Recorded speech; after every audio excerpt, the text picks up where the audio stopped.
I wave out and I cut while I do this. And then I come in and I finish the fight.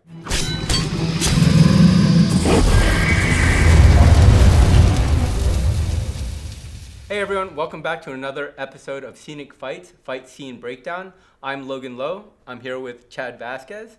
And today we're breaking down a season 7 episode of Game of Thrones, the episode where Brienne and Arya are fighting or sparring.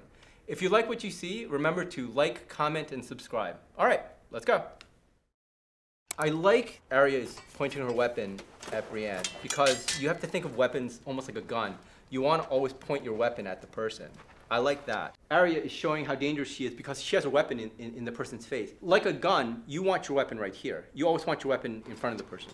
Here, she had the weapon behind her, which looks cool, but it makes it so that I'm in danger, whereas she's not in danger. You never really want that. Brienne comes in with a horizontal slash, and Arya waves out. She does a really deep back bend, but notice she hasn't changed her place in the world. If he came back here and she at least stepped forward, that would change it. To make it even better, I should have my weapon out, and he does it again. Here, there's the cut, there, and just stopped. So Brienne knows what's up. Some side hits with the blade, that was a show of mercy, saying that if I wanted to, I could have slashed your thigh. That roll I don't like, and we'll talk about that. The sword is so small, I would never want it to take a direct hit. It'll either shatter or it'll bend, and you don't want that. As Brienne comes in with this large attack, a number 1 diagonal, she blocks it. I don't think a weapon of this size could handle a strike like that. What would have made more sense if Brienne came in and she hit the hand right there and then came in here. That would have made more sense. But even equal-sized weapons, you don't want weapon-to-weapon combat because this probably costs you a lot of money. And also, you don't want to get this all snaggletooth. So ideally, you don't want to hear the clanking that you hear. You want to evade. I want to go for even the forearm instead of the hand. I want to go for something else. And note, she's in danger every time. Brienne is in danger because I'm coming in with a stab, or I'm coming in with a stab up on top, or I'm coming in with a slash. One thing that Arya does that is one of my pet peeves is she twirls with her top 2 fingers, releasing the weapon with her bottom 3 fingers.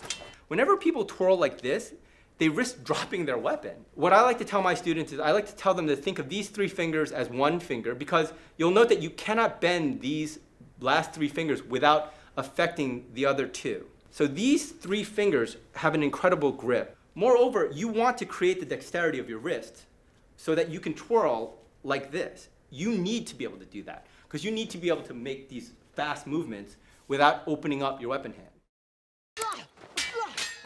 She took a massive hit to her stomach because she stayed in the center. She did a kick up that I can't do, but I would like to. Passing, stabbing.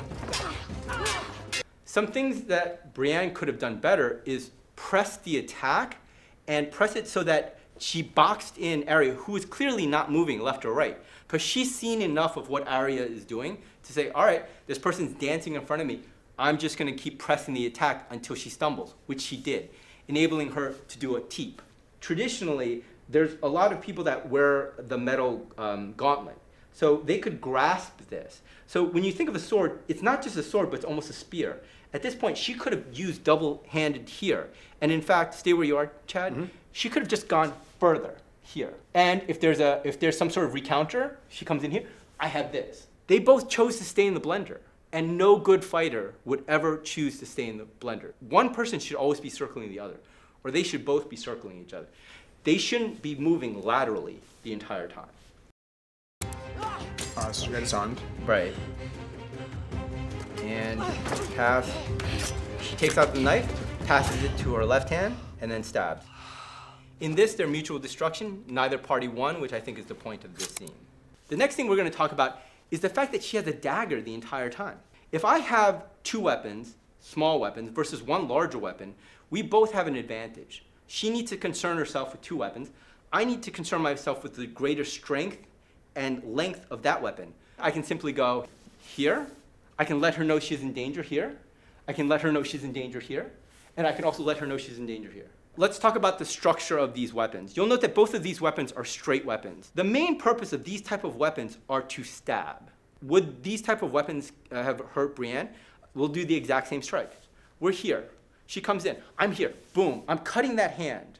If she has metal gloves on, then here, her neck's exposed at least. And I'm basically shoving a toothpick through the throat, which I think actually happened in one of the episodes. So I have to say that I'm actually a huge fan of Game of Thrones. I'm probably not a super fan, but I remember watching this and thinking, wow, that looked really cool. I knew, though, that there was definitely things that were off with it, and as I was studying the scene, I understood why. They almost did it as a sparring match between two fencers, where they were both moving laterally, rather than going off on angles. When you have slashes involved, you want to move off at an angle. The reason why fencers go head-to-head against each other is because they're both trying to plunge their weapon into the other person. Here, there are slashes involved. By the nature of the slash, you can't really stay in the blender the entire time because you have to evade that slash. You have to do a sidestep and get out of line. In that sense, I didn't like that part of it because it didn't stick to basic strategy and tactics to support that strategy of getting to the opponent's back. Overall, though, I'd give it a B- because it didn't stick to basic strategies when it comes to weapons work. But still, highly entertaining. I liked it. Thank you for watching. If you want to find out more about Pakiti Tircha Kali, look down in the description below. You can find out a little bit more information about that. If you have any other fight scenes you want us to review, put it in the comments. Otherwise, subscribe, and I'll see you next time. Take care.